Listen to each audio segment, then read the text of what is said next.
कहानी की शुरुआत में हमें क्रिस नाम के एक आर्मी ऑफिसर को दिखाया जाता है जो केन्या में अपने एक सीक्रेट मिशन पर आया था। उसका काम था उन 4 होस्टेजेस को बचाना जिन्हें तालिबान के आतंकवादियों ने अपने कब्जे में ले रखा है। उनकी लोकेशन पर पहुंचते ही उसे पता चला कि उन्होंने 4 लोगों में से 3 को मार दिया है, पर एक अभी भी जिंदा था। उस आदमी के लिए वो लोग इतना बड़ा खतरा नहीं उठा सकते थे, इसीलिए उसके सीनियर्स उसे मिशन छोड़कर वापस आने को कहते हैं। पर क्रिस उनके ऑर्डर्स को फॉलो ना करते हुए अकेले ही उस आखिरी होस्टेज को बचाने निकल पड़ता है। उसने सारे आतंकवादियों को मार गिराया और देखा कि होस्टेज अभी भी एक आदमी के कब्जे में है। वो कहता है, जल्दी से मेरे निकलने के लिए हेलीकॉप्टर का इंतजाम करो, वरना इसकी खोपड़ी उड़ा दूंगा। क्रिस की बस एक गलती और वो बेचारा होस्टेज मारा जाता, इसलिए वो शांत दिमाग से काम लेता है और अपनी गन नीचे रख देता है। वो बोला, मुझे एक फोन चाहिए ताकि मैं तुम्हारे लिए हेलीकॉप्टर बुला सकूं। पर उसने जैसे ही टेबल पर पड़े फोन की ओर इशारा किया, क्रिस उसे शूट कर देता है। उस होस्टेज की जान तो बच गई, लेकिन इस दौरान क्रिस को गोली लग जाती है। मिशन पूरा होने के बाद क्रिस अमेरिका वापस लौट आया। वो अपनी वाइफ जेसिका के साथ कुछ समय बिताना चाहता था, इसलिए वो छुट्टियां मनाने के लिए इटली चला जाता है। पर अगली सुबह जब उसकी नींद खुली तो उसने देखा कि जेसिका वहां नहीं थी। वो उसे आवाज लगाता है, पर तभी कुछ हथियारबंद लोगों ने उस पर हमला कर दिया। क्रिस उन सभी को मार मार कर उनकी हड्डी पसली एक कर देता है। पर वो जैसे ही कमरे के बाहर निकला, एक आदमी ने उसे बेहोशी का इंजेक्शन लगा दिया, जिस वजह से क्रिस बेहोश होकर नीचे गिर पड़ता है। जब उसकी आंख खुली तो उसने खुद को एक अंधेरे कमरे में पाया। उन लोगों ने उसके हाथ पैर बांध रखे थे ताकि वो हिल ना सके। एक आदमी उसके पास आता है और उसे अपना नाम एलेक्स बताता है। वो जानना चाहता था कि केन्या में होस्टेजेस की खबर उसे किसने दी। क्रिस ने जब उसे बताने से मना किया तो एलेक्स उसकी वाइफ को लेकर आता है। उसने उसके सर पर प्रेशर गन रखकर उससे एक बार फिर यही सवाल किया, पर क्रिस को सच में कुछ नहीं पता था। वो कहता है, मेरा काम है बस ऑर्डर्स फॉलो करना, मुझे इन सब के बारे में कुछ नहीं पता। लेकिन एलेक्स को उसका ये जवाब पसंद नहीं आता, जिसके बाद वो जूलिया को उसकी आंखों के सामने मार डालता है। उसकी मौत से क्रिस एकदम से सहम जाता है। वो बोला, मुझे मार दे, वरना तुझे दोबारा मौका नहीं मिलेगा। पर एलेक्स बेवकूफ नहीं था, वो बिना देर किए उसे भी गोली मार देता है। इसके बाद हम क्रिस को एक सुपर हाईटेक वेंटिलेटर पर लेटा हुआ देखते हैं। पता नहीं कैसे, पर वो उस हादसे में जिंदा बच गया था। जैसे ही उसे होश आया, वो लड़खड़ा कर नीचे गिर जाता है। वो जानना चाहता था कि वो कहां पर है, पर एक लड़की उसके पास आई और उसे एक लैब में ले गई। डॉक्टर माइक उसे बताता है कि तुम आरएसटी फैसिलिटी में हो, जहां हम लोगों पर एक्सपेरिमेंट्स करके उन्हें एक नई जिंदगी देते हैं। क्रिस जानना चाहता था कि उसके साथ क्या हुआ है, क्योंकि उसे खुद से अपनी पुरानी जिंदगी के बारे में कुछ याद नहीं था। उसे सब सच बताने से पहले माइक उससे उसका नाम, रैंक और उसका सीरियल नंबर पूछता है। क्रिस ने याद करने की कोशिश की, पर उसे कुछ याद नहीं आ रहा था। माइक उसे बताता है कि तुम्हारी बॉडी हमें यूएस मिलिट्री ने डोनेट की थी। अगर हम तुम्हें यहाँ ना लाते तो शायद तुम शमशान घाट की किसी कब्र में पड़े होते। ये सुनकर क्रिस को अपने कानों पर यकीन ही नहीं होता। वो बोला, मैं जानता हूँ कि मैं जख्मी हुआ था, लेकिन मैं मरने की हालत में नहीं था। तो फिर ये कैसे हो गया?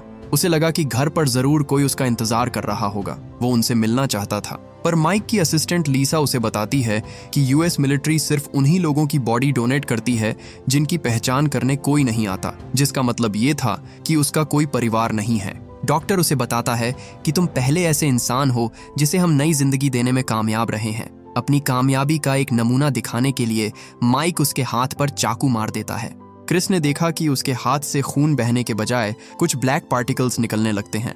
जब उसके कटे हुए हाथ को माइक्रोस्कोप के नीचे रखा गया तो क्रिस देखता है कि उसकी बॉडी के अंदर करोड़ों छोटे छोटे नैनो पार्टिकल्स घूम रहे थे, जो उसकी चोट को पल भर में ठीक कर देते हैं। माइक इस लाजवाब चीज को नैनाइट्स कहता था। इनकी खास बात यह थी कि अगर चोट जानलेवा होती तो ये बड़ी तेजी से डैमेज टिश्यू को ठीक करते थे।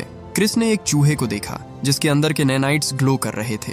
माइक उसे बताता है कि नैनाइट्स उसके कैंसर से लड़कर उस चूहे को बचा रहे हैं। इसी तरह उसने कई एनिमल्स को ठीक किया था। जब माइक छोटा था तो वो खुद एक टेनिस चैंपियन हुआ करता था, पर कैंसर की वजह से डॉक्टर्स को उसका एक हाथ काटना पड़ा।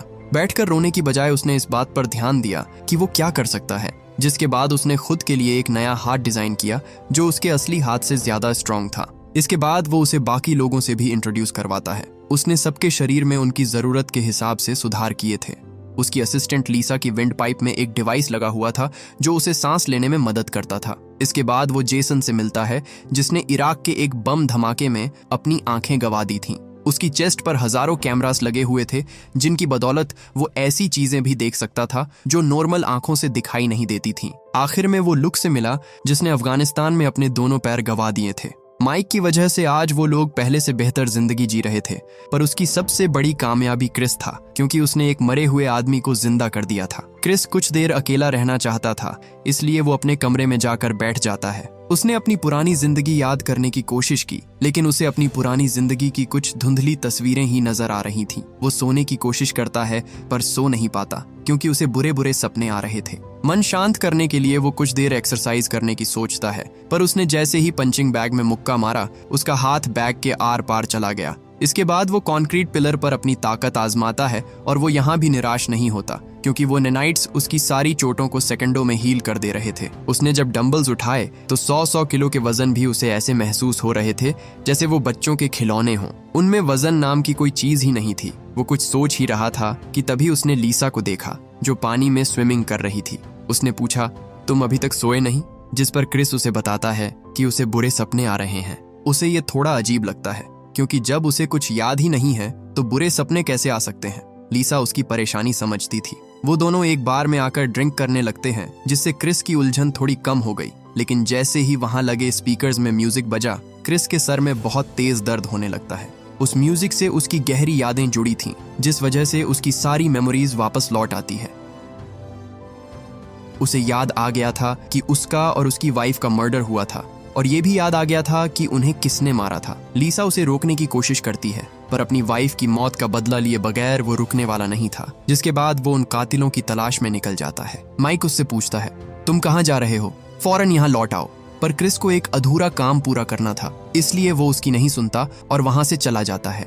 उसे अब याद आ गया था कि उसकी वाइफ को किसने मारा था। उसका नाम लेते ही उसके सारे न्यूरॉन्स एक्टिवेट हो जाते हैं। माइक ने जब उसके ब्रेन के विजुअल्स को मॉनिटर पर चलाया तो उसे पता चला कि एलेक्स एक बहुत ही खतरनाक टेररिस्ट है, जिसने कई मासूमों की जान ली थी। क्रिस के शरीर में लगे नैनाइट्स उसे पूरी दुनिया के इंटरनेट से जोड़ देते हैं, जिसके बाद उसने बस कुछ ही सेकंड्स में उसके बारे में इंटरनेट पर मौजूद सारी जानकारी निकाल ली। क्रिस ने इंटरपोल के सारे सीक्रेट फाइल्स हैक कर डाले, जिसमें से एक फाइल में उसे एलेक्स के बारे में पता चला। इसी तरह वो इंटरपोल के सारे क्रिमिनल डेटाबेस को छान मारता है। माइक उसे समझाने की कोशिश करता है कि ऐसा करना गैर कानूनी है, पर क्रिस कहाँ किसी की सुनने वाला था। उसे पता चला कि उसकी पत्नी का कातिल हंगरी में छुपा हुआ है। माइक पूछता है, बिना पासपोर्ट और वीजा के तुम वहां कैसे जाओगे? पर क्रिस के पास इस प्रॉब्लम का भी सॉल्यूशन था। उसने पास खड़े एक प्लेन का मैनुअल उठाया और उसके सारे इंस्ट्रक्शन पढ़ डाले। जिस जहाज को उड़ाने के लिए एक पायलट को सालों की ट्रेनिंग लगती है, उसे वो 2 मिनट में चलाना सीख जाता है। उधर हम एलेक्स को देखते हैं, जो बहुत डरा हुआ था। पता नहीं कैसे, पर उसे जानकारी मिल गई थी कि कोई उसे मारने आने वाला है, जिसके बाद वो अंडरग्राउंड हो जाता है। क्रिस ने पूरे जीपीएस सिस्टम को स्कैन किया, जिससे उसे ट्रैक करना आसान हो जाता है। उसने कुल 9000 कारों को स्कैन किया, सिर्फ उन 5 कारों के काफिले को ढूंढने के लिए, जिनमें से एक में एलेक्स बैठा हुआ था। वो सब एक टनल से होते हुए बॉर्डर पार करने ही वाले थे कि तभी अचानक टनल की सारी लाइटें बंद हो जाती हैं। एलेक्स का बॉडीगार्ड उन्हें आगे जाकर चेक करने को कहता है, पर तभी उन्होंने एक ट्रक को देखा जो तेज रफ्तार में उन्हीं की ओर आ रहा था। इससे पहले वो कुछ समझ पाते, क्रिस सीधा उस ट्रक को उनकी कार से भिड़ा देता है। ट्रक पलटने की वजह से आगे जाने का रास्ता पूरी तरह से ब्लॉक हो जाता है, जिससे अब ना कोई अंदर आ सकता था और ना बाहर जा सकता था। मजबूरन उन सभी को अपनी कारें वहीं रोकनी पड़ी। कुछ लोग बाहर आए ये देखने के लिए कि वहां से निकलने का कोई रास्ता है कि नहीं, पर वहां उन्हें सिर्फ लाशें बिखरी हुई मिली। उन्होंने देखा कि ट्रक ड्राइवर की सीट पर कोई नहीं था। वो लोग उसे ढूंढने लगते हैं, पर तभी क्रिस अचानक से उनके आगे आकर खड़ा हो गया। वो उन पर फायरिंग करने लगता है, पर एलेक्स की किस्मत अच्छी थी कि कार पूरी तरह से बुलेट प्रूफ थी, इसलिए उसे एक भी गोली नहीं लगी। उन लोगों ने जैसे ही उसे देखा, वो लोग उसे गोलियों से भून देते हैं। एलेक्स उन्हें जल्दी से कार स्टार्ट करके वहां से निकलने को कहता है, पर क्रिस ने कार के बोनेट में छेद कर दिया था, जिस वजह से उनकी कार स्टार्ट नहीं होती। उन्हें लगा वो मर गया है, पर वो जैसे ही उसके पास गए, क्रिस ने उन सब पर ताबड़तोड़ हमला कर दिया। पलक झपकते ही वो उन सब को मौत के घाट उतार देता है, जो देख डर के मारे एलेक्स के रोंगटे खड़े हो गए। वो जल्दी से मदद के लिए अपने दोस्त को फोन लगाता है, पर वो भी उसकी मदद नहीं कर सकता था। उनसे लड़ते वक्त क्रिस को बहुत चोटें आती हैं, पर उसके शरीर में मौजूद नैनाइट्स उसकी हर चोट को ठीक कर दे रहे थे। जल्द ही उसके नैनाइट्स अपनी पावर यूज करने की वजह से ग्लो करने लगे। क्रिस उनसे फाइट कर ही रहा था कि तभी एक आदमी ने उस पर ग्रेनेड फेंक दिया, जिसके धमाके से क्रिस दूर जा गिरा। उन्हें लगा कि अब उसका बचना मुश्किल है, पर वो एक बार फिर उठ खड़ा होता है। उन्होंने क्रिस की छाती को गोलियों से छल्ली कर दिया, पर उनकी गोलियों का उस पर कोई असर नहीं होता। क्रिस के चेहरे पर एक शिकन तक नहीं थी। वो बस अपनी बीवी के कातिल को मारना चाहता था, फिर चाहे उसे कितनी ही लाशें क्यों ना बिछानी पड़े। बॉडीगार्ड एलेक्स को यकीन